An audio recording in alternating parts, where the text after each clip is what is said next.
Rep Migori, you are on the screen, or you are not ready.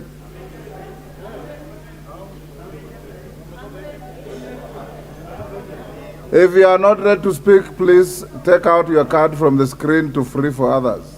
Go ahead, Women Rep Migori. Thank you, Mr. Speaker, for giving me this opportunity. The minutes that you give me, sir, I request that I speak for 1 minute and donate a few to my colleague. You cannot donate anytime. Thank you, sir. All the same, I'll speak. Yes. My opinion is this, and I speak as a member of parliament for Migori County. The committee has reported that they went round and the people of Kenya suggested that they bring it to 1.5, the housing levy. They are not being sincere unless they were doing this out of Kenya, but not in Kenya.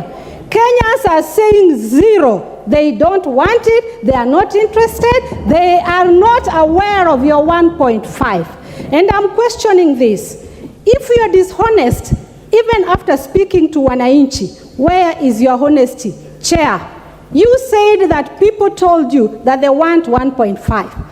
Right now, I'm receiving calls and SMSs, and they're telling me, Fatuma, speak for us. In Migori County, Kenya at large, we are not aware of that 1.5. You never visited Migori. I believe you didn't visit anywhere other than your small offices. You sit there, take coffee, and make decisions for Kenya.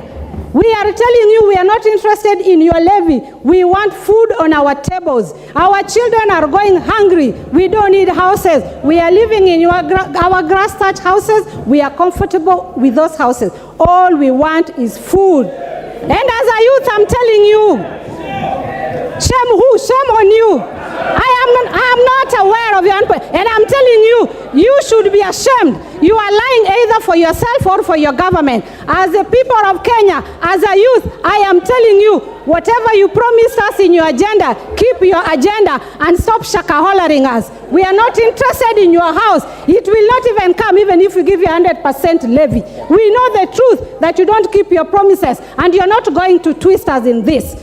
Stop lying to Kenyans and face reality. Kenyans wamechoka. They are not interested in this house levy. They're asking for one request.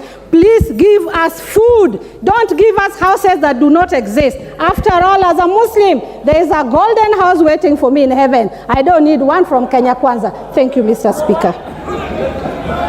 Wakili Mureu.